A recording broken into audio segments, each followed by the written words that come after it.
Good morning to all of you. आप सबका FJ classes में स्वागत है। सबसे पहले तो आप सबको दीपोत्सव यानी दिवाली की बहुत बहुत शुभकामनाएं आपको और आपके पूरे परिवार को।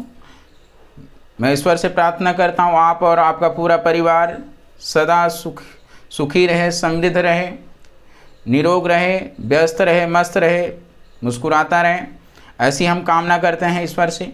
और हम सब को पता है आज दीपोत्सव का यानी दिवाली है, तो इसकी हमने तो आपको बधाई दे दिया है, बहुत बहुत शुभकामनाएं आप सबको।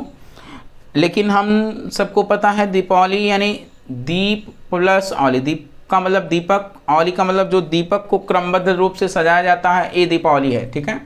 लेकिन हम दीपावली पर दीप तो जलाएं, साथ में अपने हमारे भीतर की जो आत्मा है, जो हमारे भीतर आत्मा में जो दीप जलेगा वो उसके लिए हमें ज्ञान चाहिए। तो उसके लिए हम हर रविवार को हम ज्ञान लेने का प्रयास करते हैं, जिससे जो हमारे भीतर आत्मा है उसमें हमेशा लौ जलता रहे, यानी जो बाती जैसे हम लोग दीपक जलाते हैं वो जलता रहता, वैसे ही हमारे भीतर वो ज्योत के रूप में जलता रहे। हमारी आत्मा हमारा मार्गदर्शन करता रहे, हमें सतमार्ग की ओर ले चले, हमें हमारा मार्गदर्शन करती रहे। इसलिए हम सब इसका महत्व समझे। हम केवल पटाखे जलाने और दीप जलाने, बाती जलाने से काम नहीं बनेगा। उसके लिए हमें कुछ ऐसा ज्ञान अर्जित किया जाए जिससे हमारे भीतर जो आत्मा है उसके भीतर भी प्रकाश हो। वो भी जो दीप यानी जैसे हम लोग दिए में तेल या घी भर देते हैं, अगर उसको माचिस से न जलाया जाए तो उसका कोई महत्व ही नहीं रहेगा। जैसे उसी प्रकार हमारे भीतर जो आत्मा है, अगर हम ज्ञान लेते हैं तो उसके भीतर भी प्रकाश आएगा। तो मुझे पूरी और आशा और उम्मीद है आप सब आंतरिक और बाह्य जीवन दोनों में दीपक जलाने का प्रयास करेंगे। चलिए, वैसे हम सब मोटिवेशन क्लास में यही करते हैं कि हम सब ज्ञान लेते हैं जिससे हमारे भीतर आत्मा की प्रकाश भरा जाए और जिससे हमारी आत्मा प्रकाशित हो, ठीक है। तो आज हम लोग जैसा कि हम सबको पता है मोटिवेशन की क्लास हर रविवार को आती है, लेकिन अभी तो हम भी खाली थे, इसलिए हमने सोचा क्यों ना रविवार के बजाय आपको दिवाली के दिन ही दिया जाए मोटिवेशन की क्लास। तो इसी वजह से हमने आज ही देने का प्रयास किया है और करने भी जा रहे हैं, ठीक है। बाकी ये पुस्तक आज इसका समापन है। इसके बाद हम अगली नई पुस्तक शुरू करने जा रहे हैं, जो कि हमने इससे पहले वाले वीडियो में बताया थी। वो जो पुस्तक है, चाहे वो विद्यार्थी यानी कोई बोर्ड एग्जाम की तैयारी कर रहा हो, चाहे कॉम्पिटिटिव एग्जाम, या कोई अपने जीवन से ही ग्रस्त हो, अपने जीवन में अगर वो परीक्षाओं में असफल रहा, अगर वो किसी भी उम्र के पड़ाव में यदि वो सफल होना चाहता है तो ज़रूर इस पुस्तक को पढ़ सकता है। लेकिन आगे हम शुरू करेंगे। पहले आज हम जो पुस्तक पढ़ रहे हैं सफलता के 7 सूत्र साधन, उसको हम पूरा करेंगे। इसके बाद हम अगली पुस्तक की शुरुआत करेंगे, परीक्षा में अधिकतम अंक कैसे आए। चलिए ठीक है, बिना वक्त को हम जाया किए अपने काम को शुरू करते हैं। आइए हम देखते हैं यहीं से हम इससे पहले हमने उस दिन समाप्त किया था, आज यहाँ से हमें पढ़ाना है। तो देखते हैं क्या कह रहा है। अपने जन्म सिद्ध अधिकार यानी सफलता का क्या कीजिए, वर्ण कीजिए। यानी जन्म सिद्ध अधिकार है हमारा सफलता वर्ण करना। मनुष्य की असफलता के कारणों में एक कारण अयोग्यता भी है, ठीक है। आज ज़्यादातर लोग अयोग्य हैं, तो उनकी अयोग्यता यानी उनकी असफलता का कारण सबसे बड़ी चीज़, वो जो करना चाह रहे हैं वो चीज़ करने की उनके भीतर क्वालिटी ही नहीं है, जिसका कारण उस फील्ड में उनको असफलता का मुंह ताकना पड़ता है। यानी हम जिस फील्ड में सफल होना चाह रहे हैं तो हम देखें वो फील्ड में सफल होने के लिए हमारे भीतर योग्यता है या नहीं। अगर वो योग्यता हमारे भीतर नहीं और उस फील्ड में हम सफल होना चाह रहे हैं तो हमें सफलता नहीं मिलेगी, हमें असफलता का ही मुंह दिखना पड़ेगा। तो हम ये पहले अपने भीतर झांक लें, हमारे भीतर भगवान ने किस काम के लिए योग्यता भरा हुआ। अगर हम योग्यता को पहचानते हुए क्षेत्र में बढ़ेंगे तो हमें ज़रूर सफलता मिलेगी। वरना अगर हम लोगों का देखा कदम बढ़ा रहे हैं, अपनी क्षमताओं योग्यताओं को नहीं परख पा रहे हैं, तो ये कहीं ना कहीं हमें असफलता का मुंह देखना पड़ेगा। तो आज ज़्यादातर लोगों की जो असफलता का मुख्य कारण है वो उनकी योग्यता है। तो हम लोग अगर योग्यता नहीं भी है तो अगर उस क्षेत्र में जाना रहा तो पहले कुछ समय देकर हम अपनी योग्यता क्या करें, बढ़ा लें, ठीक है। तो मनुष्य की असफलताओं के कारणों में से एक कारण अयोग्यता भी है। जिसने किसी काम को करने का सही ढंग सीखने में प्रमाद किया है, उसकी रीति नीति के संबंध में ज्ञान अर्जित करने का कष्ट नहीं उठाया है, तो वह उस काम को ठीक ढंग से अंजाम दे सकने की आशा अपने से नहीं रख सकता। यदि वह हठ और लोभ के वशीभूत उस काम को हाथ में ले भी लेगा तो दूसरों के साथ अपनी दृष्टि में भी उपहासास्पद बन जाएगा। किसी काम को सफलतापूर्वक करने के लिए तत्संबंधी योग्यता का होना नितांत क्या है, आवश्यक है। अगर जैसे मान लीजिए हम पढ़ा रहे, अगर हमारे भीतर पढ़ाने की कला और हमारे भीतर योग्यता नहीं होगी, अगर हमने सुना कि पढ़ाना बहुत अच्छा काम है, पढ़ाना बहुत इजी वर्क है और इसमें तमाम तरह की बातें हमने सुनी और इस फील्ड में आ गए, अगर किसी ने हमें मौका भी दे दिया, अगर वो चीज़ हमारे भीतर योग्यता ही नहीं है, अगर वो काम करने हम उतर जा रहे हैं तो लोग हम तो मजाक के पात्र हो जाएंगे। ऐसे सब पर लागू होता, ठीक है ना। तो हम अपनी योग्यता को देखते हुए फील्ड को चुने। आगे हम देखते हैं, योग्यता किसी दैवी वरदान के रूप में नहीं मिलती है। तो ये ना समझे कि हमें योग्यता हमें दैवी वरदान के रूप में मिलता होता है हर किसी के भीतर, लेकिन उसको हमें निखारना पड़ता है, मेहनत करना पड़ता है उस फील्ड में। वह एक ऐसा सुफल है जिसकी प्राप्ति परिश्रम एवं पुरुषार्थ के पुरस्कार स्वरूप ही होता है।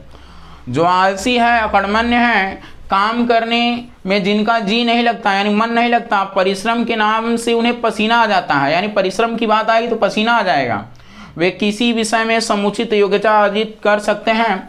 ऐसी आशा दिवा स्वप्न के समान मिथ्या सिद्ध होगी, यानी स्वप्न में ही मिथ्या सिद्ध होगी। योग्यता की उपलब्धि परिश्रम पुरुषार्थ द्वारा ही संभव है, ठीक है।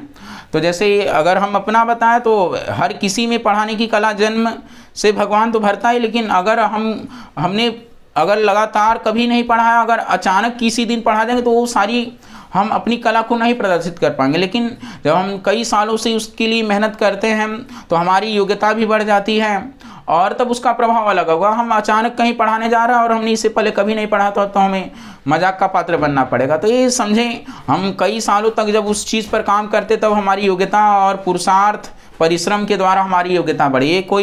ये न समझें कि हमें दैवी वरदान के रूप में मिल जाएगा, तो ऐसा सोचना कतई भ्रम है। हम भ्रांति में न जिए, ठीक है।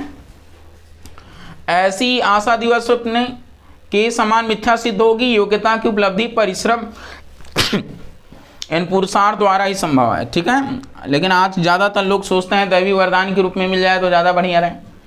जिनको संसार में कुछ सराहनीय कर दिखने की इच्छा है, यानी ऐसा करना चाह रहे जो जिससे लोग उनकी प्रशंसा करें, जो चाहते हैं कि सफलताएं उनके जीवन का श्रृंगार करें, उन्हें चाहिए कि पूरे तन मन और पूरी सच्चाई के साथ अपने परिश्रम में तथा पुरुषार्थ का स्वभाव विकसित करें। एक बार ध्येय पूर्वक परिश्रमी स्वभाव का विकास कर लेने पर फिर वह ऐसा सहज स्वभाव का बन जाता है, किसी के लिए अकर्मण्य रहकर कुछ क्षण बिता सकना भी पहाड़ बन जाएगा। यानी वो अपना आलस में समय एक मिनट भी क्षण भी नहीं गंवाता है, उसके लिए वो पहाड़ बन जाता है।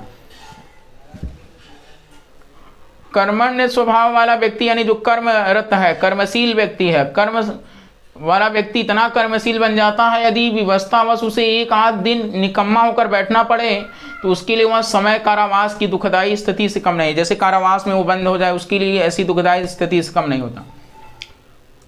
परिश्रमी स्वभाव वाला व्यक्ति एक क्षण के लिए भी बेकार नहीं बैठ सकता, उसे काम करने की आवश्यकता उसी प्रकार अनुभव होती है जिस प्रकार भूख लगने पर खाने की आवश्यकता।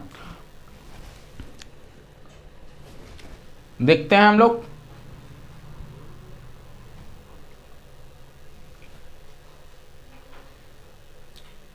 जिसने स्वभाव को इसी सीमा तक परिश्रमी और पुरुषार्थी बना लिया, मानना होगा कि उसने अपने भाग्य का निर्माण क्या कर लिया। अच्छा, इससे पहले छूट गया अभी, यहां से भूख लगने पर जब तक कि कुछ खा न लिया जाए तब तक चैन नहीं पड़ता, उसी प्रकार परिश्रमी स्वभाव वाला व्यक्ति काम के अभाव में तब तक बेचैन बना रहता है जब तक कि उसे मनमाना काम करने को नहीं मिल जाता। जिसने स्वभाव की इसी सीमा तक परिश्रमी पुरुषार्थी बना लिया है, मानना होगा कि उसने अपने भाग्य का निर्माण कर लिया और सफलता की जयमाला लेकर विचरण करने वाले देवदूतों, यानी जो सफलता मिलने पर जो देवदूत माला लेकर घूम रहे हैं, उनको अपनी ओर आकर्षित करने की योग्यता क्या कर ली है, उपलब्ध कर ली है, जो परिश्रमी और पुरुषार्थी बन जाएगा। जिन सुविधाजनक परिस्थितियों को प्रारब्ध की संज्ञा दी जाती है, जिन साधनों और उपादानों को मानव जीवन की सफलता का सहायक माना जाता है और जो सौभाग्य फलों के रूप में जन जन को स्पृहणीय होते हैं वे सब परिश्रम एवं पुरुषार्थ के पुरस्कार सिवाय और कुछ नहीं होते हैं। ठीक है।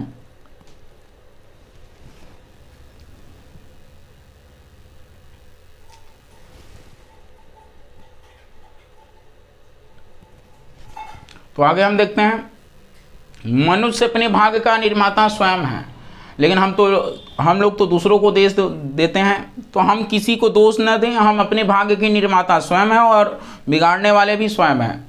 इस सूक्ति वाक्य को कर्मठ व्यक्तियों ने पुरुषार्थ द्वारा संभव को संभव कर सिद्ध करके विचारों को संसार के समूह पे एक सिद्ध मंत्र के रूप में प्रस्तुत करने के लिए विवश कर दिया। सुख दुख हानि लाभ सफलता दैवाधीन है, यानी वो सब दैवी के अधीन है, इनमें मनुष्य की गति नहीं। इस प्रकार की भावना आध्यात्मिक साधना के क्षेत्र में भले ही कुछ अर्थ रखती हो, पर भौतिक धरातल पर इसका अधिक महत्व नहीं माना जा सकता। यदि इस दार्शनिक भावना को देश काल और परिस्थितियों पर विचार किए बिना सामान्य जीवन क्रम में प्रवृत्त कर दिया जाए तो निश्चय ही संसार का विकास अवरुद्ध हो जाए और इस कर्मलोक में अकर्मण्यता का साम्राज्य स्थापित हो देर न लगे। लोग असमय में अकारण युक्त भावना का बहाना लेकर कंधा डाल दें और तब सब संसार का यह सक्रिय स्वरूप वैसे ही समाप्त हो जाए जैसे पक्षाघात का आक्रमण होने पर चलते फिरते मनुष्य की गति क्या हो जाती है, स्थगित हो जाती है। आगे कभी कभी देखा जाता है कि प्रयत्न करने पर भी कुछ लोग वांछित सफलता नहीं पा पाते हैं। तब दृष्टिकोण में इस भ्रम की संभावना उठती है कि प्रयत्न और पुरुषार्थ व्यर्थ है, यानी कुछ लोगों को मेहनत करने पर भी उस तरह की सफलता नहीं मिल पाती तो वो सोचते हैं मेहनत और पुरुषार्थ करना ये बिल्कुल व्यर्थ है। मनुष्य का भाग्य ही प्रबल होता है, किंतु यह भ्रम सर्वथा भ्रम ही है, सत्य का इससे दूर का भी संबंध नहीं होता। ऐसे प्रयत्नशील व्यक्ति की असफलता को लेकर भाग्यवाद में आस्था की स्थापना करने लगना मानसिक निर्बलता का लक्षण है। यानी हम लोग जब काम करते हैं उस तरह की सफलता नहीं मिलती तो हम लोग कहते हैं यार मेहनत करना पुरुषार्थ करना एक फालतू व्यर्थ है, इससे बढ़िया तो हाथ पैर मोड़ के बैठ जाना ही अच्छा है, कोई काम ना हाथ पैर न हिलाना पड़े, सब फालतू, ये तो भाग्य पर आधारित है। ऐसा सोचना हम अपने मन में सोचने लगते हैं। ऐसा कतई नहीं करना, हमें अपने पुरुषार्थ और परिश्रम को लगातार बनाए रखना, करते रहना है। नहीं मिल रहा कोई बात नहीं है, लेकिन हम सबका जो धर्म है वो कर्म करना है, तो कर्म को लगातार करते रहें, बाकी तो ईश्वर की जो मर्जी होगी दैवी विधान के अंतर्गत है। ठीक है, ऐसा ना माने, हम ऐसी कल्पना भी न करें कि मेहनत और पुरुषार्थ को छोड़ करके अगर उस तरह की सफलता हम तुरंत चाह रहे हैं नहीं मिल पा रही तो ऐसा न सोचें। ठीक है, आगे देखते हैं हम लोग। निश्चय उस असफल व्यक्ति के प्रयत्न में कुछ न कुछ खोट अथवा कमी रही होगी जिससे कि उस समय असफलता का मुंह देखना पड़ा। यदि प्रयत्न पूरा और सावधानी के साथ किया जाए तो किसी के आने का अवसर ही शेष नहीं रह जाता। पूरा और सुचारू प्रयत्न सफलता की एक ऐसी गारंटी है जो कभी असिद्ध नहीं हो सकती।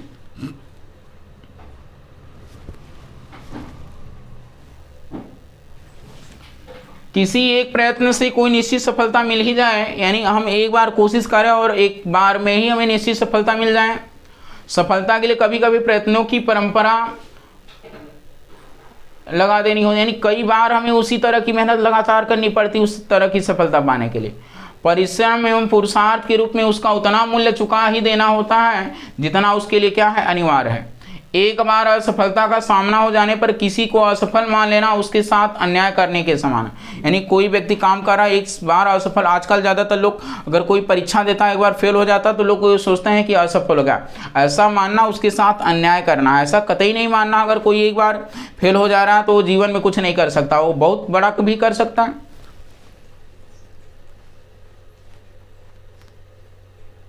आगे, संसार में लिंकन जैसे हजारों व्यक्ति हुए जिन्होंने सैकड़ों बार असफल होकर भी अंत में अभी सफलता का वर्ण ही कर लिया। तो हम सबको पता है लिंकन जैसे कई हजारों व्यक्ति हुए जिन्होंने सैकड़ों बार असफल होकर भी अंत में अभी सफलता का वर्ण कर ही लिया। सच्चा पुरुषार्थी वास्तव में वही है जो बार बार असफलता को देखकर भी अपने प्रयत्न में शिथिलता आने दे और हर असफलता के बाद एक नए उत्साह से सफलता के लिए निरंतर उद्योग करता रहे, जो पत्थर आघात में नहीं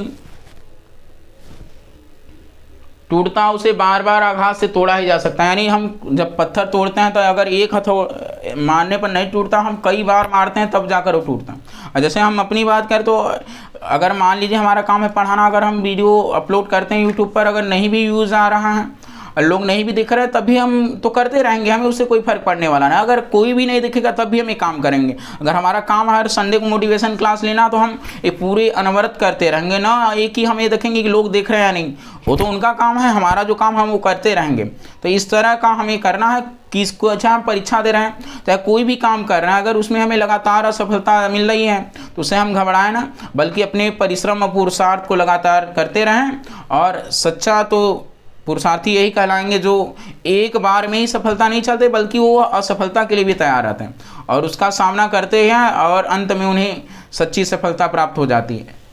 आगे हम देखते हैं, असफलता को अंगीकार करने का अर्थ है निराशा को निमंत्रण देना। यानी जो असफलता को अंगीकार मान लेगा तो निराशा को निमंत्रण देता है। निराशा के दुष्परिणामों के विषय में अधिक कुछ कहना व्यर्थ है। निराशा की भावना को यदि नागपाश की भांति कह दिया जाए तो कुछ अनुचित न होगा। निराशा मनुष्य की क्रियाशीलता पर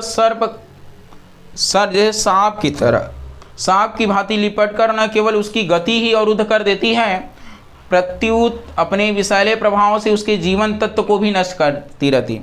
आजकल ऐसे ढेर सारे लोग पड़े हैं जो कोई काम करते हैं, अगर उन्हें पहले पुरुषार्थ या परिश्रम में सफलता नहीं मिली तो वो खिन्न हो जाते हैं, वो बिल्कुल निराश हो जाते हैं, वो चिंता में पड़ जाते हैं।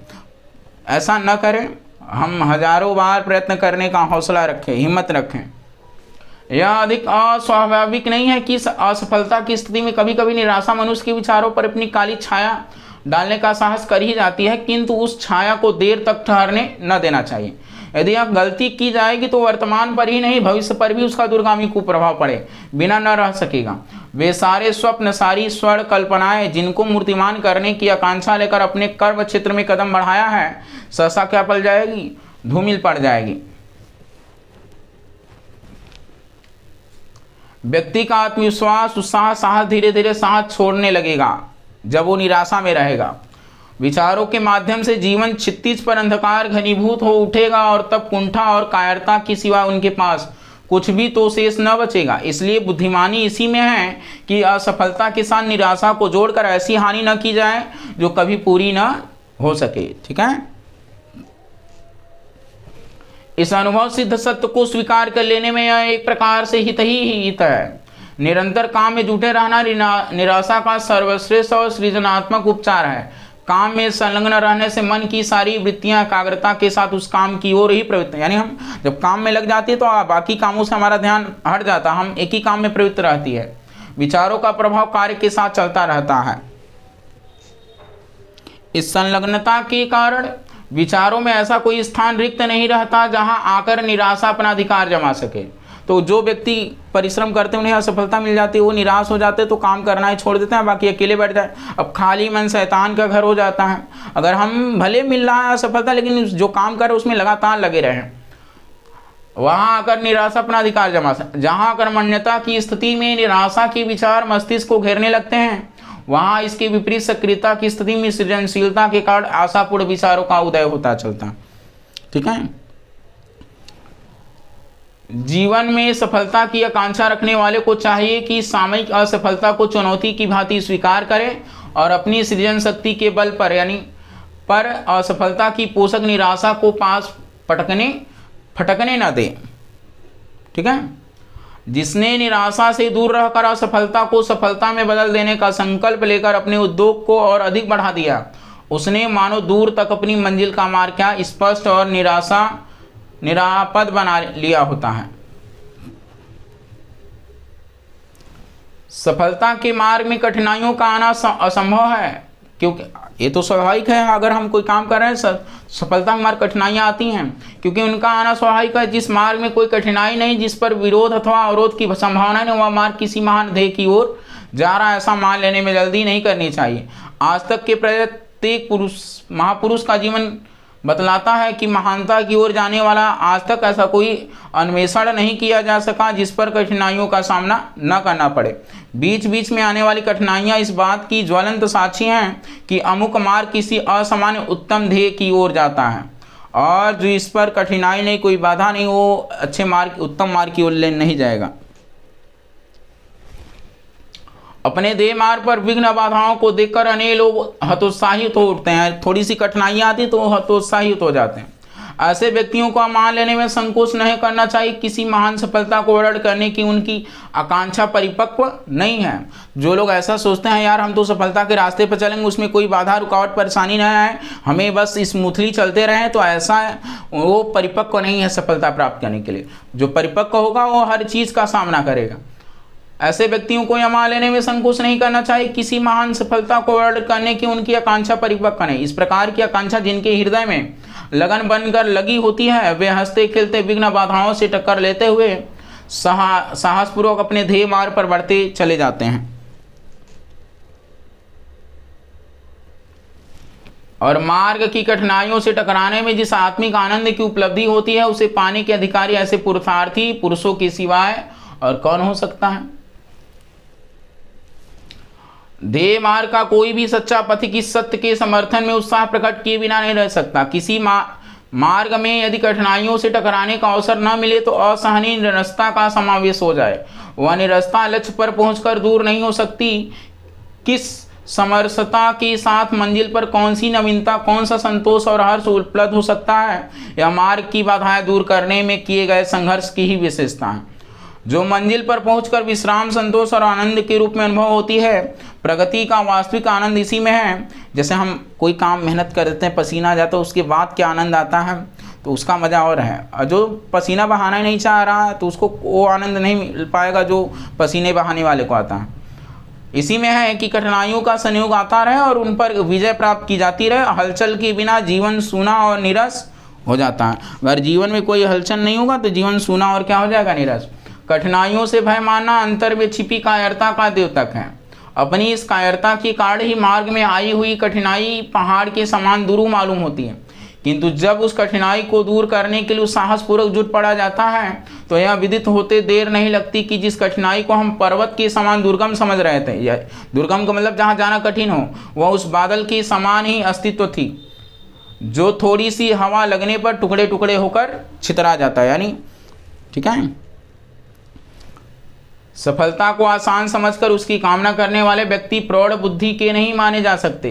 सफलता की उपलब्धि सरलता से नहीं, कठोर संघर्ष से ही संभव होती है। लेकिन आजकल हर कोई सफलता को बड़ी सरलता से प्राप्त करना चाहे।